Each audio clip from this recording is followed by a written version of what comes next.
Bismillahirrahmanirrahim. Assalamualaikum warahmatullahi wabarakatuh. Waalaikumsalam. Alhamdulillah. Alhamdulillahilladzi anzala as-sakinata fi qulubil mu'minin liyazdadu imanan ma'a imanihim. Wassalatu wassalamu ala sayyidina wa habibina Muhammadin wa ala alihi wa sahbihi wa man saru ala nahji ila yaumiddin, amma ba'du. Alhamdulillah, teman-teman sekalian yang dimuliakan oleh Allah Subhanahu wa taala, tentunya menjadi sebuah kenikmatan yang sudah sepantasnya kita syukuri, di mana Allah Subhanahu wa taala masih memberikan kesempatan untuk kita semuanya berpuasa di bulan Ramadan dan juga beramal soleh di dalamnya. Semoga kita semuanya tercatat sebagai hamba-hambanya yang berpuasa dan juga melakukan qiyamul lail imanan wa ihtisaban. Allahumma amin ya rabbal alamin. Pada kesempatan kali ini teman-teman sekalian, setelah di pertemuan sebelumnya kita sedikit belajar tentang bagaimana bacaan surat Al-Fatihah dan juga beberapa catatan-catatan kesalahan yang sering terjadi di tengah-tengah masyarakat kita. Diharapkan dengan hal tersebut, bacaan dari Al-Fatihah kita semuanya menjadi lebih baik, dan tentunya sholat yang kemudian kita lakukan menjadi lebih berkualitas dan nilainya lebih baik daripada sholat-sholat kita sebelumnya. Teman-teman sekalian yang dimuliakan oleh Allah Subhanahu wa taala, pada kesempatan kali ini materi kita tentang tadabbur dari surat Al-Fatihah, maka kita akan mulai dengan urgensi dari surat Al-Fatihah itu sendiri. Next. Teman-teman sekalian, kita mulai dengan yang pertama, bahwa surat Al-Fatihah di antara rukun dari rukun sholat. Maka kita akan dapati hadis Nabi SAW, beliau menyebutkan la sholata liman lam yaqra' bi fatihatil kitab. Tidak sah salah seseorang ketika dia tidak membaca surat Al-Fatihah. Maka tentunya kualitas dari sholat kita juga akan berdampak apabila bacaan surat Al-Fatihah kita semuanya terdapat kesalahan-kesalahan di dalamnya. Sehingga sudah menjadi sebuah keharusan ketika kita mempelajari Al-Quran, maka kita mulai dengan bagaimana kita membaca surat Al-Fatihah dengan baik dan benar, dan kita mau meluangkan waktu untuk mempelajarinya agar mendapatkan perbaikan dari guru yang kita pilih. Kemudian yang kedua, teman-teman sekalian, adalah bahwa Al-Quran itu dibuka dengan surat Al-Fatihah sebagai muqaddimahnya, sebagai sebuah awalannya. Sebagaimana sebuah buku tulis, teman-teman sekalian, dengan berbagai judulnya, kemudian latar belakang penulisnya, pasti di setiap awal bahasan akan terdapat muqaddimah atau pendahuluannya. Maka Allah Subhanahu wa taala juga menjadikan Al-Quran, di dalamnya Allah Subhanahu wa taala meletakkan surat Al-Fatihah sebagai pendahuluannya. Sehingga para ulama kemudian menyebutkan bahwa inti yang ada di dalam Al-Quran semuanya telah terangkum di surat Al-Fatihah. Para ulama menyebutkan bahwa inti bahasan yang ada dalam surat Al-Fatihah terdapat 3 bagian. Bagian yang pertama, Allah Subhanahu wa taala akan berbicara tentang masalah-masalah akidah dan keimanan. Oleh karenanya kita akan dapati hal ini di dalam surat Al-Fatihah di awalnya.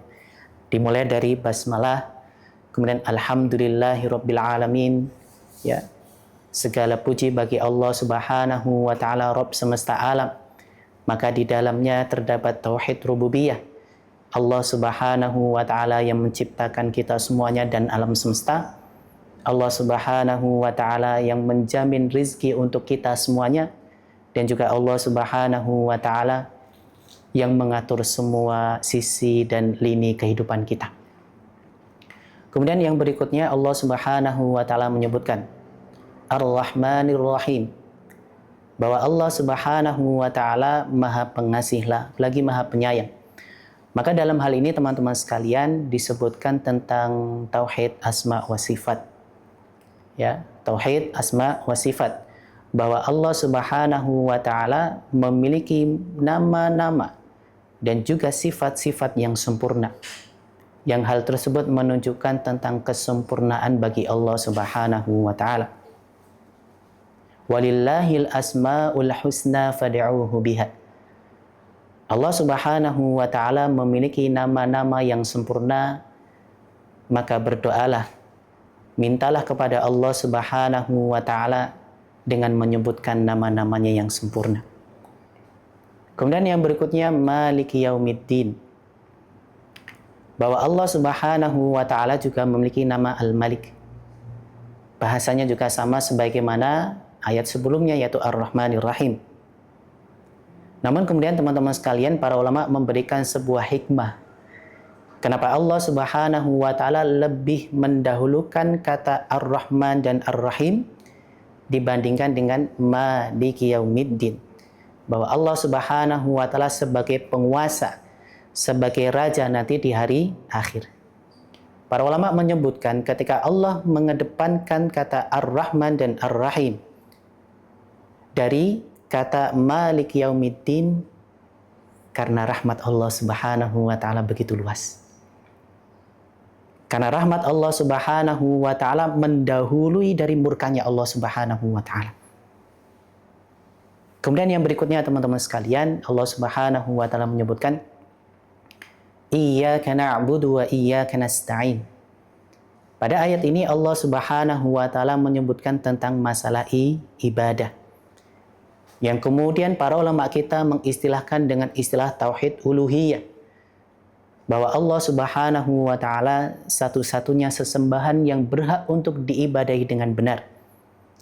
Ketika kemudian kita menetapkan hal tersebut, maka secara tidak langsung kita juga harus menafikan sesembahan-sesembahan yang ada di muka bumi ini yang disembah, bahwa mereka itu tidak layak untuk disembah.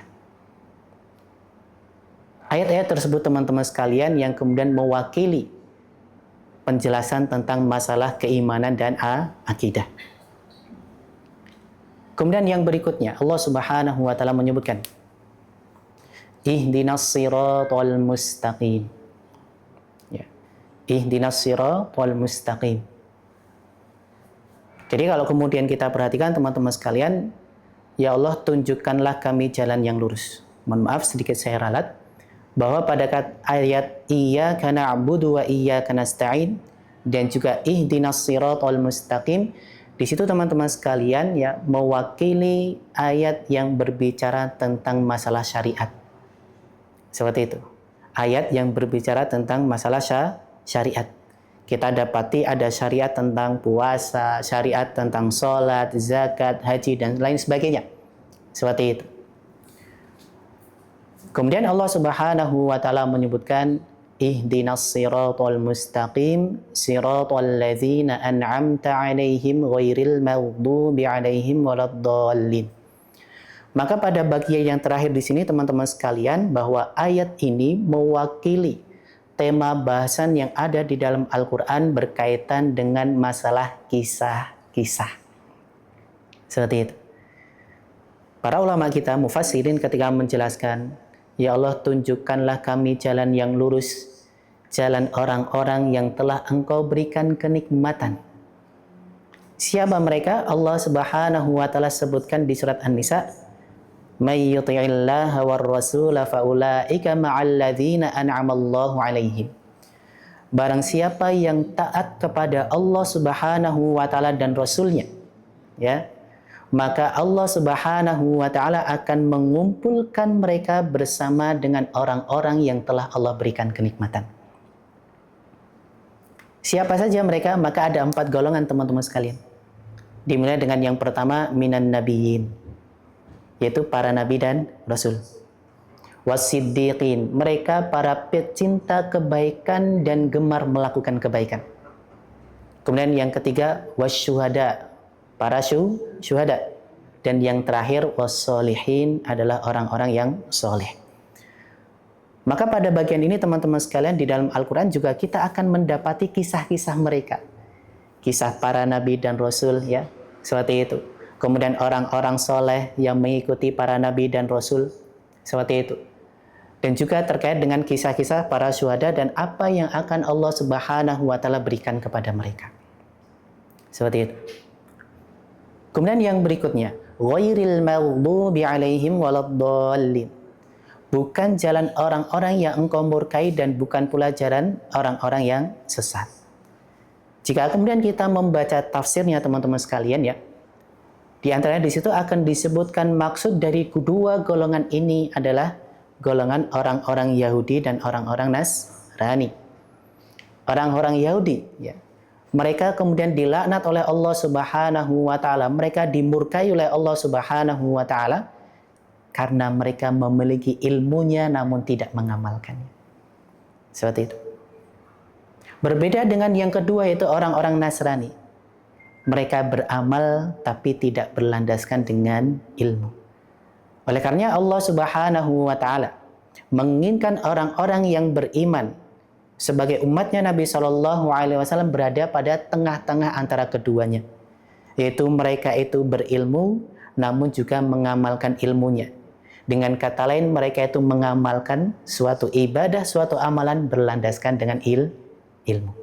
Itu yang kemudian nanti akan membedakan kita sebagai orang-orang yang beriman, umat Nabi Shallallahu Alaihi Wasallam dengan kedua umat yang telah disebutkan tadi.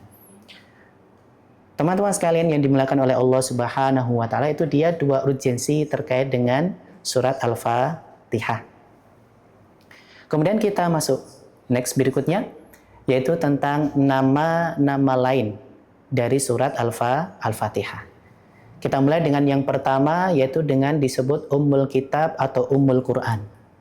Hal ini teman-teman sekalian ya, berlandaskan hadis Nabi Shallallahu Alaihi Wasallam yang diriwayatkan oleh Imam At-Tirmizi, ya, bahwa Nabi Shallallahu Alaihi Wasallam bersabda, Alhamdulillahi Ummul Qur'ani wa Ummul Kitabi wa sab'u al-masani wal Qur'anul Azim. Bahwa Al-Quran itu teman-teman sekalian, yaitu surat Al-Fatihah, surat Al-Fatihah, Alhamdulillahirabbil alamin, dia adalah Ummul Quran wa Ummul Kitab. Seperti itu. Sehingga dari sini teman-teman sekalian kita bisa menetapkan di antara nama Al-Quran adalah Ummul Kitab dan Ummul Quran. Salah satu faedahnya teman-teman sekalian, kenapa Nabi menggunakan kata yang secara bahasa artinya ibu. Sederhana teman-teman. Karena kita semuanya sepakat bahwa ibu adalah tempat untuk kembali. Satu sosok yang kemudian pertama kita cari ketika kita pulang, betul? Seperti itu. Maka begitu pula ketika Al-Quran memiliki nama lain Ummul Kitab atau Ummul Quran, maka diharapkan semua permasalahan dalam kehidupan kita kembalikan kepada Al-Quran. Seperti itu. Sehingga kemudian kita bisa menjalani kehidupan kita sesuai dengan hidayah yang Allah Subhanahu wa Ta'ala sebutkan yang ada di dalam Al-Quran. Dan teman-teman perlu mengetahui bahwa ayat-ayat Al-Quran itu bukan hanya berbicara tentang masalah ibadah. Bukan hanya berbicara tentang hak Allah Subhanahu wa Ta'ala. Tapi juga Al-Quran itu berbicara tentang bagaimana kita bermuamalah satu sama lainnya. Bahkan secara khusus Allah Subhanahu wa Ta'ala menyampaikan pada Nabi Shallallahu Alaihi Wasallam, "Fabima rahmatin minallahi linta lahum." Wahai Muhammad, jika bukan karena rahmat Allah Subhanahu wa Ta'ala, maka engkau tidak bisa berlaku lemah lembut terhadap orang-orang yang ada di sekitarmu. Walau kunta faddan ghalidhal qalbi lan faddu min hawlik. Kalau kamu memiliki pribadi yang keras, ya, lagi kasar, maka orang-orang yang ada di sekitarmu itu pasti kemudian akan menjauh. Mereka akan lari kepadamu, seperti itu, lari darimu. Kemudian nama yang kedua teman-teman sekalian, yaitu as-salah. Sebagaimana sebuah hadis qudsi teman-teman sekalian yang diriwayatkan oleh Imam Muslim, ya. Qala Allah Ta'ala, bahwa Allah Subhanahu wa taala berfirman, "Qasamtus salata baini wa baina 'abdi." Aku telah membagi salat menjadi dua bagian. Bagian yang pertama untukku dan bagian yang berikutnya untuk hambaku. Nisfaini fanisfuha fanisfuha li wa nisfuha li 'abdi. Setengahnya untuk hamba, untuk diriku, dan setengahnya lagi untukku. Atau kemudian wanis fuhali abdi, sebagiannya untukku dan sebagiannya lagi untuk hambaku. Wali abdi ma sa'ala, dan untuk hambaku apa yang kemudian dia pinta. Teman-teman sekalian, terkait dengan hadis ini, Allah menyebut kata surat atau surat Al-Fatihah dengan as-salah. Seperti itu. Allah Subhanahu wa taala menyebut surat Al-Fatihah dengan as-salah. Yang kemudian di dalamnya itu ada dua bagian. Satu bagian untuk Allah, satu bagian untuk kita semua sebagai hambanya. Dari Bismillahirrahmanirrahim, Alhamdulillahirrabbilalamin. Di riwayat yang lain ketika kita membaca Alhamdulillahirrabbilalamin, maka Allah Subhanahu wa taala menjawab, Hamadani abdi. Hambaku telah memujiku. Seperti itu. Kemudian Ar-Rahmanir Rahim, Malik Yaumiddin, Iyyaka na'budu wa iyyaka nasta'in. Maka ini adalah ayat bagian untuk Allah Subhanahu wa taala. Seperti itu. Adapun untuk kita teman-teman sekalian yang di dalamnya itu ada doa. Seperti itu. Ihdinas siratal mustaqim sampai kemudian akhir surat. Kemudian nama yang ketiga teman-teman sekalian adalah Asy-Syifa. Dalam sebuah hadis yang diriwayatkan oleh Imam At-Tirmidzi, ya, beliau menyebutkan bahwa Fatihatul Kitabi Syifa'un min kulli sammin. Nabi SAW bersabda bahwa Fatihatul Kitab, surat Al-Fatihah, adalah di dalamnya ada kesembuhan bagi semua jenis racun. Teman-teman sekalian, ini di antara nama-nama dari surat Al-Fatihah, tentunya masih ada beberapa nama yang lainnya. Kemudian yang berikutnya, next teman-teman sekalian, kita ke keutamaan dari surat Al-Fatihah. Keutamaan dari surat Al-Fatihah. Sebagaimana yang diriwayatkan oleh Imam Muslim, beliau menyebutkan, Nabi Shallallahu Alaihi Wasallam bersabda, "Abshir binuraini." Aku telah memberikan kabar gembira kepada kalian dengan dua cahaya. Kemudian beliau melanjutkan, Uti tahuma lam yuk tahuma nabiyun qablak. Jadi teman-teman sekalian, hadis ini adalah hadis qudsi. Allah Subhanahu wa taala menyampaikan pada Nabi Shallallahu alaihi wasallam, "Absyir, aku beri kabar gembira kepadamu wahai Muhammad, binuraini, dengan dua cahaya. Uti tahuma lam yu'tahuma nabiyyun qablaka. Aku berikan kepadamu yang itu tidak pernah aku berikan kepada selainmu." Dengan kata lain, nabi-nabi sebelum Nabi Shallallahu alaihi wasallam, teman-teman sekalian, itu belum pernah mendapatkan hal yang demikian. Berarti apa yang Allah berikan pada Nabi Shallallahu alaihi wasallam itu sebagai sebuah kekhususan. Apa itu? Fatihatul Kitabi wa khawatimu suratil Baqarati. Dua cahaya itu adalah yang pertama surat Al-Fatihah dan yang kedua adalah akhir dari surat Al-Baqarah. Ya. Yaitu dimulai dari amanar rasulu bima unzila ilaihi mir rabbihi wal mu'minun. Kemudian lan taqra'a biharfin minha illa u'titahu. Tidaklah engkau membaca, ya, satu huruf di antara dua surat tadi, ya, surat Al-Fatihah dan akhir dari surat Al-Baqarah, kecuali aku akan memberikan kepadamu. Maka teman-teman sekalian, terkait dengan hadis ini, ya, Allah Subhanahu wa taala mengkhususkan surat Al-Fatihah memiliki keutamaan akan kemudian memberikan cahaya kepada kita semuanya. Dan Allah Subhanahu wa taala menyebutkan kondisi orang-orang di akhirat kelak di padang mahsyar. Seperti itu. Allah Subhanahu wa taala menyebutkan di surat Al-Hadid. Ya. Yauma yaqulul munafiquna wal munafiqatu lil ladzina amanu dzuruna naqtabis min nurikum. Orang-orang munafik baik laki-laki maupun perempuan, teman-teman sekalian. Di akhirat kelak mereka akan mencari orang-orang yang beriman. Karena mereka ingin nebeng, kalau bahasa kita ya. Nebeng. Nebeng cahaya yang Allah Subhanahu wa taala berikan kepada orang-orang yang beriman. Dan hal ini dikuatkan lagi dalam sebuah hadis Nabi SAW juga menyebutkan, Inna ummati yud'auna yaumal qiyamati ghurran muhajjilina min asaril wudu'i. Kalau di antara teman-teman sekalian ada menanyakan, Ustaz, dari mana orang-orang yang beriman itu mendapatkan cahaya kelak? Maka Nabi SAW telah mengabarkannya bahwa cahaya itu Allah berikan karena sebab wudu yang selama ini kita lakukan. Hadis tadi Nabi SAW menyebutkan, sesungguhnya umatku akan dibangkitkan nanti di hari kiamat, mereka memiliki tanda-tanda khusus. Di mana tanda-tanda ini adalah bekas dari air wudhu ketika mereka masih di dunia dan hendak melakukan sholat. Dan hal ini tidak akan kemudian Allah berikan kecuali hanya untuk orang-orang yang beriman saja. Di surat An-Nur, teman-teman sekalian, Allah Subhanahu wa taala menyebutkan, "Wa man lam yaj'alillahu lahu nuran fama lahu min nur."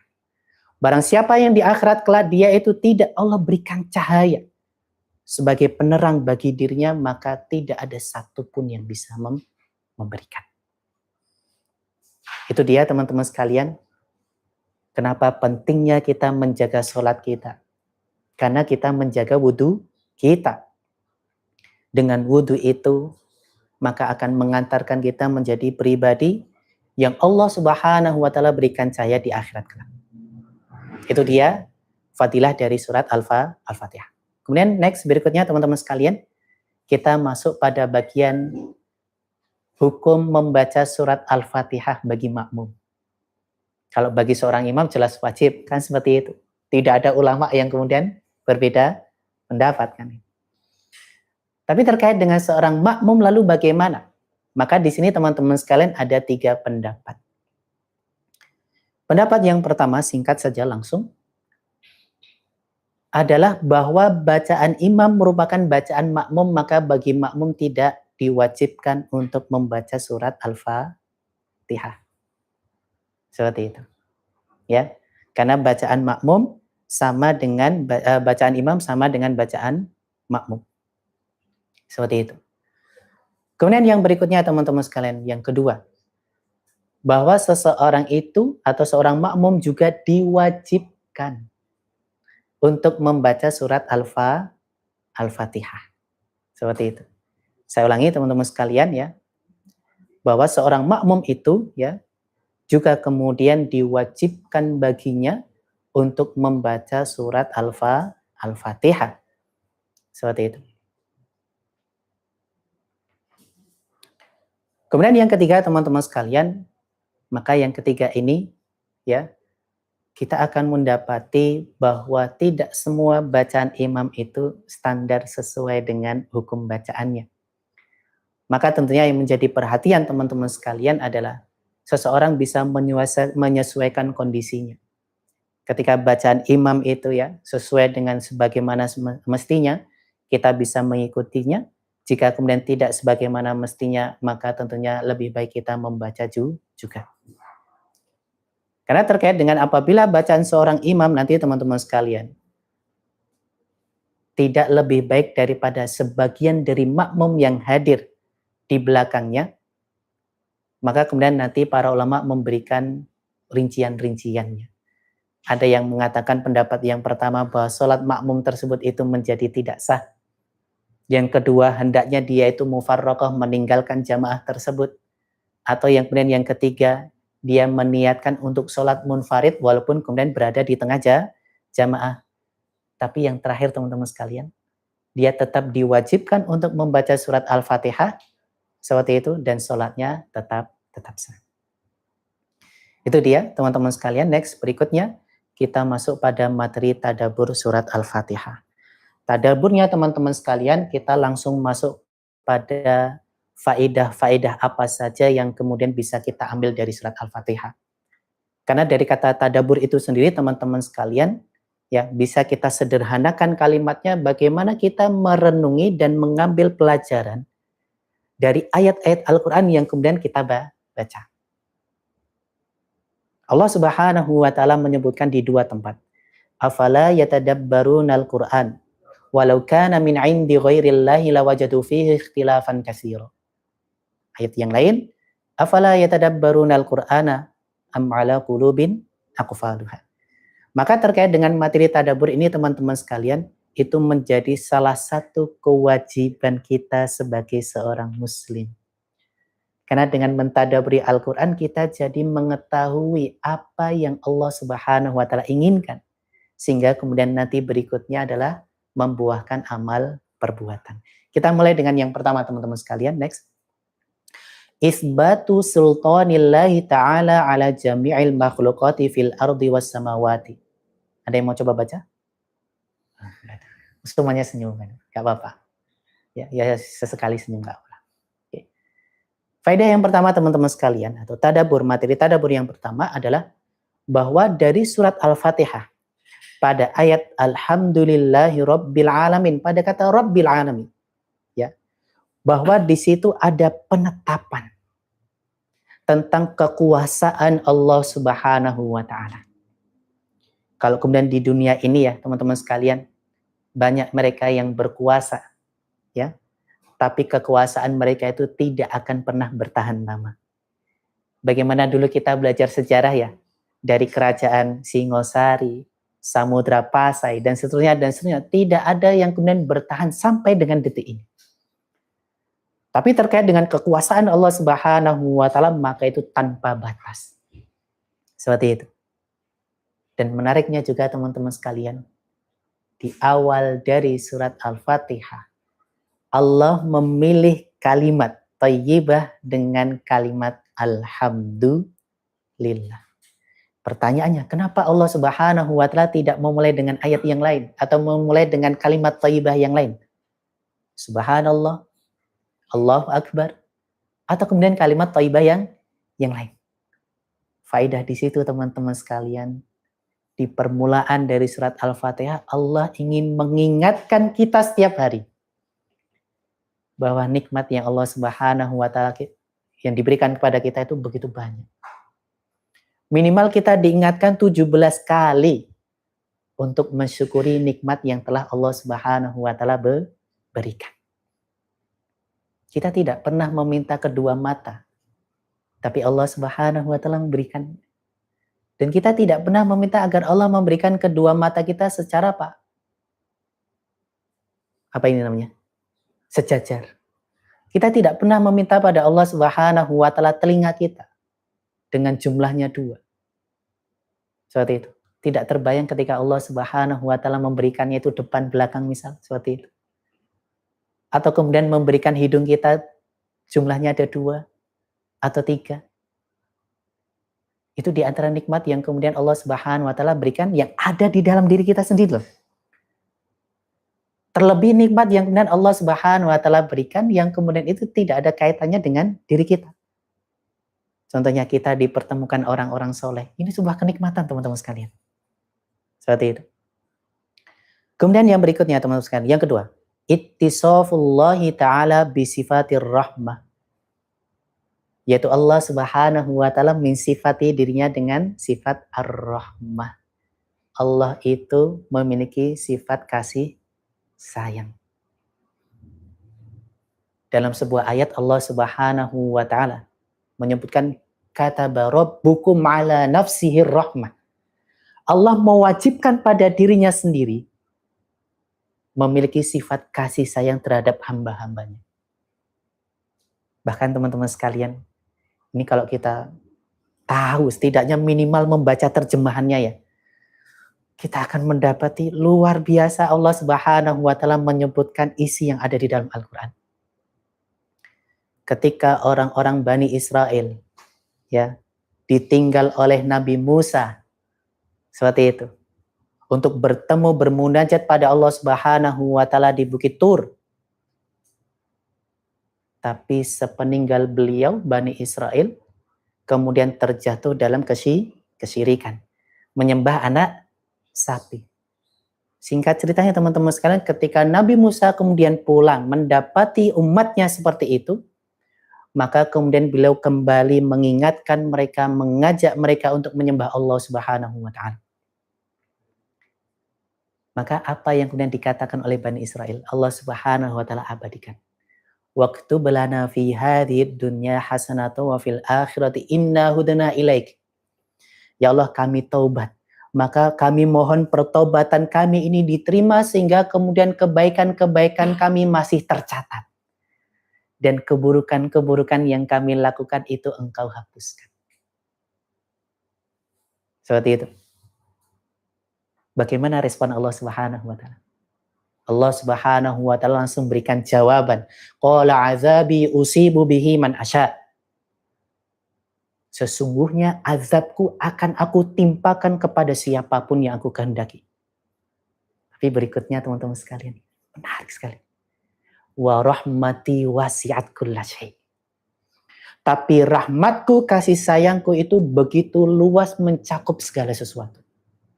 Berarti orang-orang yang telah melakukan kemaksiatan mungkin tidak dia mendapatkan rahmat Allah Subhanahu wa taala. Sangat mungkin sekali. Kita akan dapati teman-teman sekalian kisah seseorang yang kemudian telah membunuh berapa? 99 orang. Kan seperti itu. Ketika dia datang kepada seorang ahli ibadah, apakah Allah akan menerima taubatku? Seperti itu. Maka kemudian dikatakan tidak. Akhirnya orang tersebut menjadi yang ke-100. Tapi ketika mendatangi seorang ulama, apakah Allah Subhanahu wa taala akan mengampuni dosaku? Maka beliau menjawab, iya. Tapi kamu harus kemudian bertobat. Ketika dia wafat dan meninggalkan tempat di mana dia tinggal sebelumnya untuk berpindah pada tempat yang lebih baik, dia wafat, maka kemudian Allah berikan ampunannya dan Allah Subhanahu wa taala berikan rahmatnya. Kemudian kisah teman-teman sekalian. Ketika ada seorang sahabat yang menanyakan bagaimana nanti di akhirat najwa. Najwa itu perbincangan antara kedua belah pihak. Maksud dari hadis ini adalah perbincangan satu persatu antara Allah dengan hambanya. Maka kemudian disebutkan ketika Allah Subhanahu wa taala memanggil seorang hamba, maka kemudian Allah Subhanahu wa taala memasang hijab. Sehingga tidak ada satupun hamba-hamba yang lain yang mengetahui dialog antara Allah dengan hamba ini. Apa yang Allah sampaikan di awal? Kamu telah melakukan dosa ini. Kamu telah melakukan dosa ini. Kamu melakukan dosa ini. Semua disebutkan. Apakah kamu kemudian mengelak? Maka hamba ini sambil menangis dan gemetar, ya Allah, saya tidak mengelak, saya telah melakukan semuanya. Sampai kemudian dikatakan seolah-olah hamba ini merasa semuanya telah berakhir, dia akan diazab oleh Allah Subhanahu wa taala. Maka kemudian Allah Subhanahu wa taala menyampaikan, kalau dulu di dunia aku menutupi aibmu, maka sekarang aku mengampuni dosa-dosamu. Itu rahmat Allah Subhanahu wa taala yang begitu luas, mencakup segala sesuatu.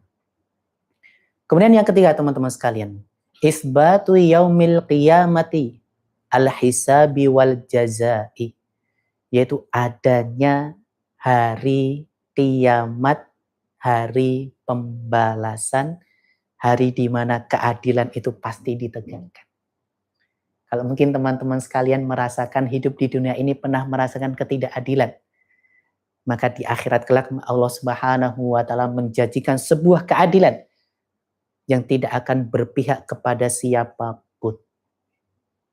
Kemudian teman-teman sekalian, terkait dengan masalah hari kiamat ya, maka ketika dia menjadi bagian dari rukun iman, bukan hanya kita mengimani bahwa hari kiamat itu pasti terjadi.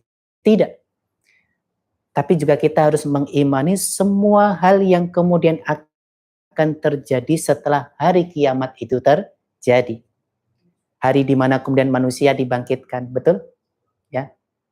Yang kemudian Nabi gambarkan semua berada pada kondisinya sebagaimana ia dilahirkan. Ya. Sampai ada sahabat yang menanyakan, ya Rasulullah, apakah kemudian kami tidak saling melihat aurat kami ya Rasulullah?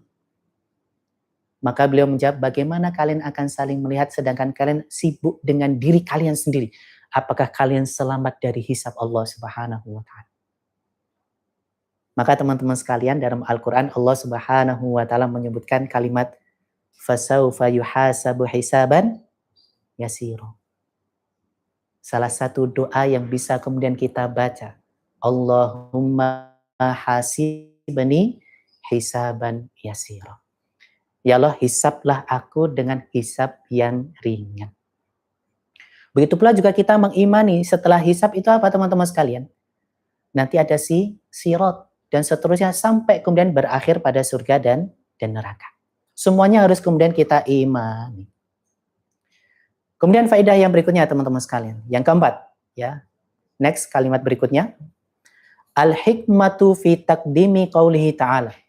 Hikmah dibalik Allah Subhanahu wa ta'ala mengedepankan ayat Ar-Rahmanir Rahim daripada ayat Malik Yaumiddin sebagaimana tadi di awal yang kami sampaikan. Isyaratun ila anna rahmatahu ta'ala sabaqat ghadabahu. Sebagai isyarat teman-teman, bahwa rahmatnya Allah Subhanahu wa ta'ala itu mendahului murkanya Allah Subhanahu wa ta'ala. Kemudian yang kelima, ifradullahi ta'ala bil ibadati wal isti'anati wa hadha yu'khadu min qawlihi ta'ala iyyaka na'budu wa iyyaka nasta'in. Pada ayat tersebut teman-teman sekalian kita mengambil faedah tentang kewajiban kita dalam mentauhidkan Allah Subhanahu wa ta'ala. Dalam setiap ibadah yang kemudian kita lakukan harus hanya mengharap ridho dari Allah Subhanahu wa ta'ala. Allah Subhanahu wa ta'ala menyampaikan dan mengingatkan kita semuanya. Man kana yuridu harsal akhirati nazid lahu fi harsih. Barang siapa yang menginginkan keuntungan, ya, keuntungan di akhirat dari kebaikan yang ia lakukan, maka Allah Subhanahu wa ta'ala akan berikan tambahannya. Seperti itu. Wa man kana yuridu harsad dunya nu'tihi minha wa ma lahu fil akhirati min nasib. Tapi jika seseorang dia menginginkan kebaikan yang ia lakukan hanya karena menginginkan balasan duniawi saja, maka Allah Subhanahu wa ta'ala juga akan memberikannya. Tapi di akhirat dia tidak akan pernah mendapatkan balasan apa-apa. Maka teman-teman sekalian ya, ketika kemudian kita mendengarkan para penceramah mengucapkan, mengutip hadis Nabi Shallallahu Alaihi Wasallam, man soma Ramadana, man qama Ramadana, imanan wah tisaban, ghufira lahu ma taqaddama min dzambihi. Ketika kita melakukan puasa Ramadan dan qiyam Ramadan dengan penuh keimanan dan mengharap balasan di sisi Allah Subhanahu wa ta'ala, ghufira lahu ma taqaddama min dzambihi. Allah kemudian akan mengampuni dosa-dosa kita semua. Maka setiap ibadah yang kita lakukan teman-teman sekalian, itu adalah ibadah yang kita niatkan hanya mengharap balasan di sisi Allah Subhanahu wa ta'ala. Kemudian berikutnya, next. Cukup panjang, tapi ini kita berikan poin pentingnya saja teman-teman. Wujubu du'a illahi wa tadarru'i ilaihi wa su'alihi al-hidayah allati hiya ajallul matalib. Kalimatnya bagus teman-teman sekalian. Yang mencatat alhamdulillah, tidak mencatat semoga langsung diingat. Allahumma amin. Yaitu wajibnya kita berdoa meminta kepada Allah Subhanahu wa ta'ala, terutama masalah hidayah teman-teman. Masalah hidayah. Sampai kemudian Allah Subhanahu wa ta'ala mengabarkan kepada kita, menceritakan para penghuni surga ketika mereka masuk surga, mereka mengatakan, wa qalul hamdulillahilladzi hadana lihada wa ma kunna linahtadiya laula an hadanallah. Ketika para penduduk surga mereka masuk surga, mereka mengatakan segala puji bagi Allah Subhanahu wa taala yang telah memberikan hidayah kepada kami untuk beriman, untuk beramal soleh sehingga mengantarkan kami masuk ke dalam surga. Jika Allah Subhanahu wa taala tidak memberikan hidayah itu, maka tidak mungkin kami berada di sini. Maka tidak mungkin kami akan sampai di sini. Para ulama yang lain teman-teman sekalian juga menyebutkan tentang urgensi dari kita minta hidayah pada Allah Subhanahu wa taala. Terkhususnya hidayah untuk menjalankan amal soleh dan ketaatan.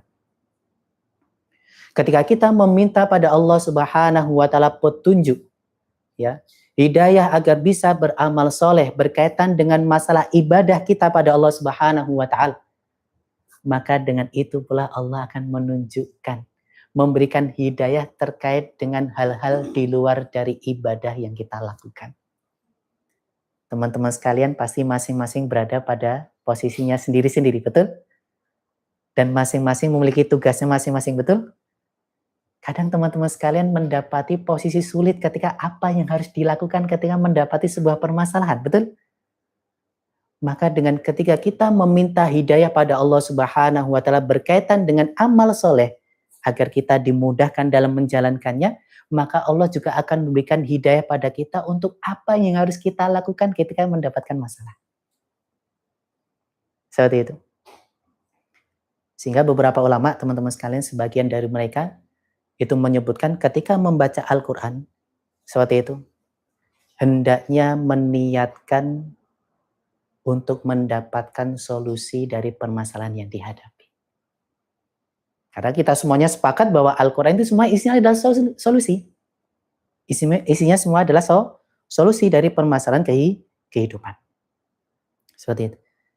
Sehingga kalimat ini teman-teman sekalian, faedah ini kita ambil dari ayat ihdinas siratal al-mustaqim. Dan menariknya teman-teman, kata jalan dalam Al-Quran atau dalam bahasa Arab ya, afwan, itu nanti akan memiliki beberapa sinonim. Yang pertama sabil dan yang kedua thariq. Itu kalau diterjemahkan sama-sama jalan. Tapi ketika Allah menunjukkan jalan yang lurus, Allah memilih kata sirat. Seperti itu. Sirat itu juga artinya jalan. Tapi ternyata dari sisi bahasa itu maknanya berbeda, teman-teman. Kalau thariq dan sabil itu sama-sama jalan, tapi jalannya itu berkelok, ada yang mudah, ada yang sulit. Tapi kalau sirat, teman-teman sekalian, itu hanya jalan yang lurus, jalan yang mudah. Maka ketika Allah memilih kata sirat, seperti itu, untuk mewakili, menggambarkan dan menyebutkan Islam, maka maknanya bahwa Islam itu satu-satunya jalan yang mudah, satu-satunya jalan yang cepat yang akan mengantarkan kita pada Allah Subhanahu wa taala. Seperti itu. Kalau teman-teman sekalian misal nanti Idul Fitri ya, pulang seperti itu, pulang kampung. Umumnya pasti akan mencari jalan yang paling cepat, betul? Itu umumnya. Maka juga Allah Subhanahu wa taala mengabarkan pada kita melalui surat Al-Fatihah jalan yang paling cepat dan mudah yang akan mengantarkan kita pada Allah Subhanahu wa taala adalah Islam. Next, berikutnya teman-teman sekalian, yaitu al-iqtida'u bis-salihin wa ikhtiyarus suhbatis salihati fahum julasa'uka. Fokus teman-teman sekalian. Berikutnya tadabbur ayat dari surat Al-Fatihah adalah bagaimana kita itu mencontoh orang-orang solih. Karena mereka adalah orang-orang yang telah Allah Subhanahu wa taala berikan keberhasilan terlebih dahulu daripada kita, betul? Seperti itu. Saya berikan sebuah analogi sederhana teman-teman sekalian. Kalau misal ini teman-teman ya, punya sebuah usaha, baru mau merintis, kan seperti itu. Ketika kemudian mau merintis, maka tentunya akan mencari orang yang bisa memberikan arahan, betul? Betul? Mencari orang yang bisa mengarahkan. apa yang harus kami persiapkan, apa yang harus kemudian kami lakukan secara urutannya, betul? Karena mereka yang kemudian pelaku bisnis yang sudah sukses, mereka sudah mendapatkan sebuah keberhasilan. Sehingga kalau kemudian kita ingin mengikuti jalan mereka, harus mengikuti pula saran dan masukan yang mereka berikan, betul? Sama halnya juga demikian teman-teman sekalian. Kalau kita ingin sukses dalam beragama, berarti kita harus mengikuti orang-orang yang telah sukses dulu dalam beragama mereka. Seperti itu. Bisa diikuti ya? Oleh karenanya Gus Baha itu teman-teman sekalian menyampaikan, ayat ini, ihdinas siratal mustaqim, menjadi dalil bagaimana kita harus beragama mengikuti penjelasan para ulama. Karena kalau kemudian kita langsung memahami ayat Al-Quran dengan akal kita, dengan keterbatasan kita dalam memahami bahasa Arab, itu kita tidak akan pernah bisa. Bisa-bisa kemudian gagal, sesat, dan menyesatkan. Tapi kita mengikuti orang-orang soleh, para ulama yang telah dulu mereka mempelajari ilmunya. Bahkan waktu mereka sudah dihabiskan untuk betul-betul memahami ayat-ayat Al-Quran. Maka mereka lebih berhak untuk kemudian kita ikuti untuk memahami bagaimana Al-Quran itu semestinya. Saya berikan gambaran sederhana teman-teman sekalian. Kalau kemudian kita, misal ya, karena ini suasananya puasa ya, seperti itu. Ada acara buka bersama di suatu restoran misal, atau suatu kafe kan gitu. Dan kondisinya sangat kondusif sekali untuk kemudian nanti ada pengajian di situ. Tapi ketika kemudian chef yang ada di dalam itu menghidangkan, bukan menghidangkan, tapi menyiapkan ya menu yang telah dipesan. Kira-kira kita pasrah percaya dengan chefnya atau tidak? Percaya? Kenapa percaya? Karena dia sudah ahlinya di situ. Sudah menghabiskan banyak waktunya untuk mempelajari tentang bagaimana mengolah makanan. Kan seperti itu. Sama halnya dengan para ulama teman-teman sekalian. Mereka sudah menghabiskan waktu mereka di dapur keilmuan. Kalau masih kita memahami Al-Quran dengan akal kita, dengan pemahaman kita yang terbatas, itu sama dengan kita itu apa? Tidak terima chefnya masa agar kemudian kita yang menggantikan perannya. Kira-kira gimana nanti rasanya? Seperti itu. Teman-teman sekalian bisa kemudian memberikan penilaian sendiri. Ya. Kemudian berikutnya teman-teman sekalian adalah kita juga punya kewajiban untuk memilih teman yang soleh. Memilih teman yang soleh. Karena Allah Subhanahu wa Ta'ala memberikan syafaat bagi mereka. Yang kemudian syafaat itu nanti diberikan kepada teman-temannya yang lain. Mungkin teman-teman sekalian pernah mendapati ya, hadis yang cukup panjang terkait dengan dialog antara Allah dengan seorang hamba yang soleh. Ketika menanyakan, ya Allah, di mana teman saya yang dulu bareng-bareng ngaji kok tidak saya temukan? Singkatnya Allah memberikan jawaban apa? Ini bahasa sederhananya ya. Itu di neraka. Seperti itu. Allah kemudian izinkan dia untuk menyelamatkan saudaranya tadi. Dikeluarkanlah dia dari api neraka. Ini syafaatnya orang-orang soleh atau teman-teman yang soleh. Dan dalam bahasa Arab teman-teman sekalian, ada sebuah peribahasa ya, mungkin kalau di bahasa kita ya, peribahasa. As-sahibu sahibun. Bahwasanya seorang teman itu akan menarik temannya. Muncullah pertanyaan, menarik kemana ini? Kalau teman ini soleh, pasti dia akan menarik, mengajak temannya untuk melakukan kebaikan. Tapi kalau dia itu buruk, pasti akan mengajak pula, menarik pula temannya dalam keburukan. Oleh karenanya Allah Subhanahu wa Ta'ala mewanti-wanti kita teman-teman sekalian dengan ayat ini. Al-akhillau yawma idzin ba'duhum li ba'din aduwwun illal muttaqin. Al-akhilla itu jamak dari khalil. Kalau di bahasa keren kita ya, ini ya, bestie. Ketika seseorang itu memiliki bestie, maka nanti di akhirat mereka akan saling bermusuhan. Yang di sini kemudian akur ya, kalau ada A pasti ada B, seperti itu misal. Kompak di dunia, tapi ketika di akhirat mereka akan saling bermusuhan dan saling menyalahkan satu sama lain. Kenapa? Karena pertemanan yang mereka jalin bukan berlandaskan ketakwaan pada Allah Subhanahu wa Ta'ala. Bukan berlandaskan saling mengajak pada kebaikan. Oleh karena Allah memberikan pengecualian illal muttaqin, kecuali orang-orang yang bertakwa. Maka orang-orang yang bertakwa ketika mereka menjalin sebuah pertemanan bestian kan seperti itu, maka di akhirat akan terjadi kebalikannya. Mereka akan saling mencari, bahkan mereka juga akan saling bertemu dan nanti akan dikumpulkan bersama oleh Allah Subhanahu wa taala di surga. Maka teman-teman sekalian, ya, penting sekali kita mencontoh, mengikuti para ulama kita dalam memahami Al-Qur'an dan juga memilih teman-teman yang soleh.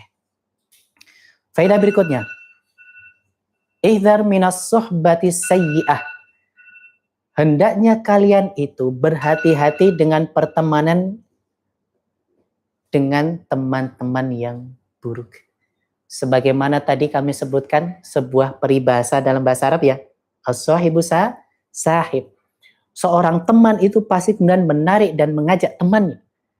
Kalau kemudian ia buruk, maka akan ditarik pada keburukan. Seperti itu.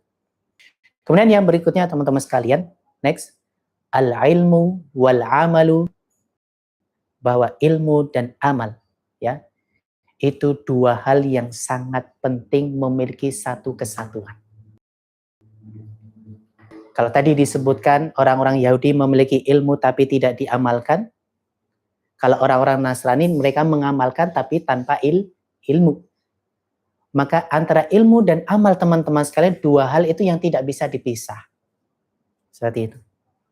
Ya, kalau sandal bisa terpisah ya ketika dibawa di masjid, walaupun tidak di semua masjid. Seperti itu. Tapi kalau ilmu dan amal itu tidak bisa dipisah teman-teman sekalian. Tidak bisa. Seperti itu. Oleh karenanya, ya, ada sebuah ungkapan, al-ilmu qablal qawli wal amali. Hendaknya seseorang itu berilmu terlebih dahulu baru dia menyampaikan atau kemudian melakukan perbuatan. Sebagaimana misal teman-teman sekalian sebagai contoh sederhana saja lah. Ketika seseorang dia ingin membuka sebuah bisnis, wah ini contohnya bisnis lagi, nggak apa-apa kan itu. Karena hidup itu semuanya berbisnis. Di dunia bisnis dengan manusia, tapi juga ada bagian berbisnis dengan Allah Subhanahu wa taala. Berkaitan dengan masalah ibadah. Ketika misalnya seseorang itu berbisnis, pasti dia akan mempelajari terlebih dahulu caranya dan bagaimananya, betul?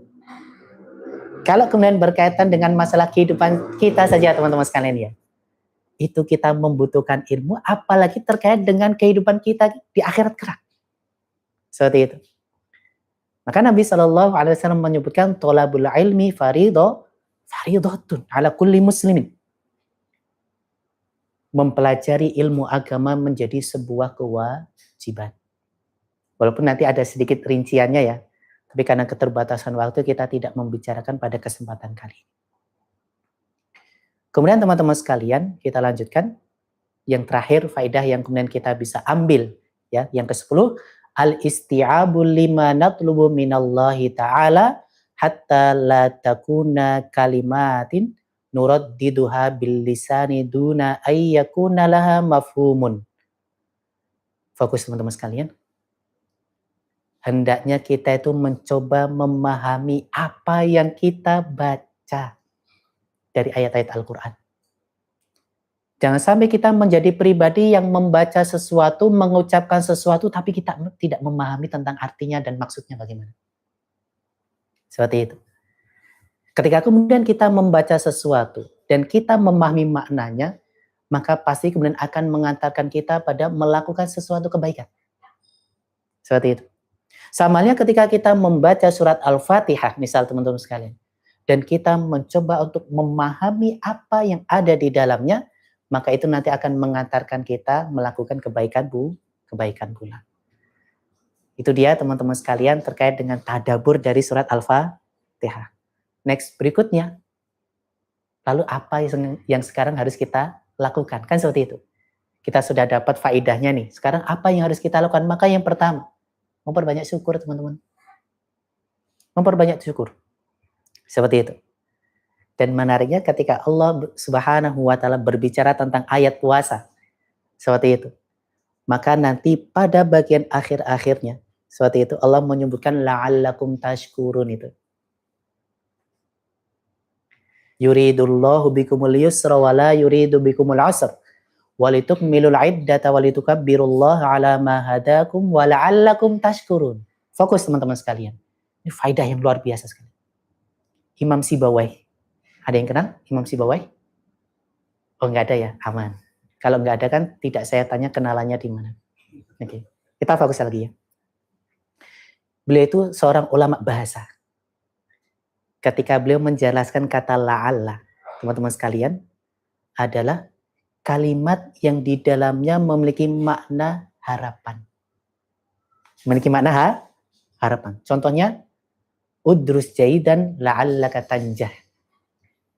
Belajarlah sungguh-sungguh, semoga kamu berhasil di ujian. Kalimat semoga, harapan. Tapi belum menjelaskan ketika kata la'alla itu Allah yang menyebutkan, maka maknanya pasti. Pasti. Seperti itu.